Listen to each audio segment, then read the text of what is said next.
Perkenalkan, nama saya Zelva Akila Putri dari kelas 10 TI1 kelompok 4.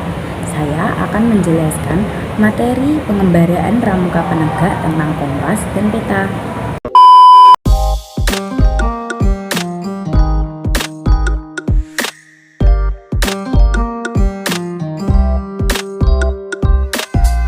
Apa sih kompas itu? Jadi, kompas adalah sebuah alat bantu navigasi penunjuk arah mata angin secara magnetis dengan memanfaatkan medan magnet bumi. Huruf N pada kompas menunjukkan arah utara, huruf S menunjukkan arah selatan, huruf E menunjukkan arah timur, dan juga huruf B menunjukkan arah barat. Selanjutnya, kompas juga memiliki bagian-bagian yaitu seperti dial, visir, kaca pembesar, jarum penunjuk, tutup dial, dan juga alat penggantung.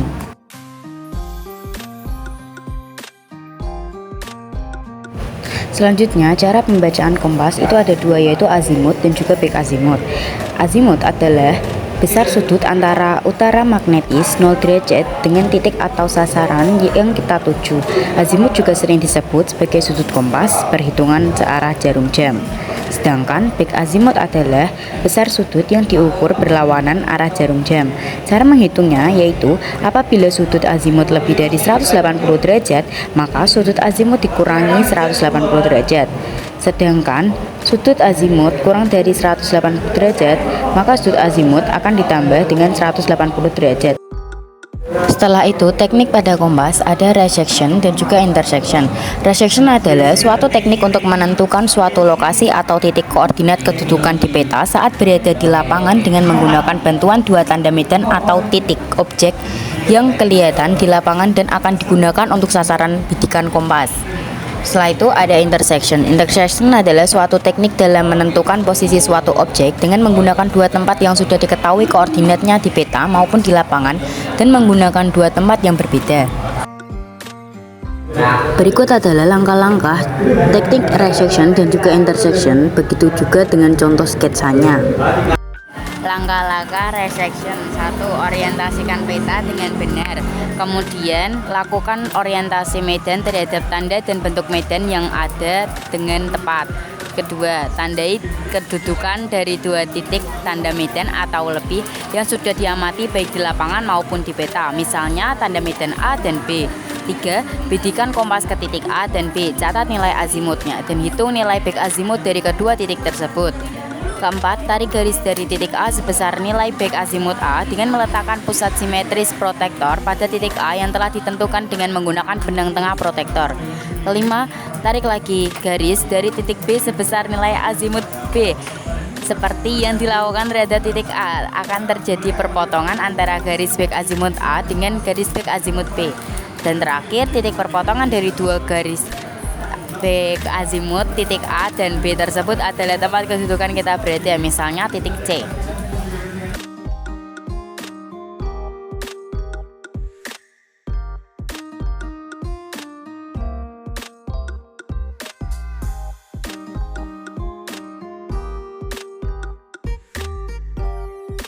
Selanjutnya ada langkah-langkah intersection. 1. Orientasikan peta dengan benar dan pastikan kedudukan posisi koordinat di peta. Beri tanda, misalnya titik A. Kedua, bidik sasaran dengan kompas dan catat nilai azimutnya. Ketiga, pindahkan dan tarik sudut kompas. Nilai azimut tidak diubah ke back azimut. Dari titik A ke peta menjadikan pusat simetris berhimpitan dengan titik A atau posisi pengamat. Setelah itu, bergerak ke posisi lain atau titik B dan pastikan posisi koordinat tempat itu di peta. Lakukan kembali langkah kedua dan ketiga. Hasil dari bidikan kompas titik B ke arah sasaran mendapatkan sudut kompas berapa, setelah itu dicatat. Keempat, perpotongan dua garis plotting peta yang dibuat adalah lokasi koordinat sasaran yang dicari. Dan terakhir, tentukan koordinatnya.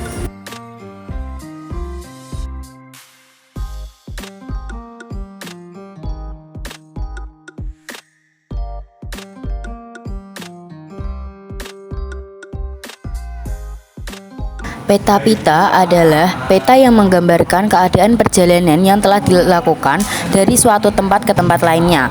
Penamaannya sebagai peta pita berdasarkan kertas yang akan menjadi media untuk tempat menggambar lalu tergulung seperti peta mesin.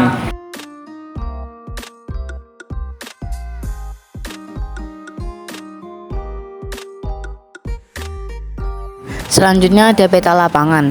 Peta lapangan adalah gambaran atau situasi dari suatu daerah atau lokasi tertentu yang dibuat dalam ukuran kecil menggunakan skala tertentu. Dinamakan peta lapangan karena umumnya daerah atau lokasi yang lapang dan biasanya memiliki bentuk tertentu.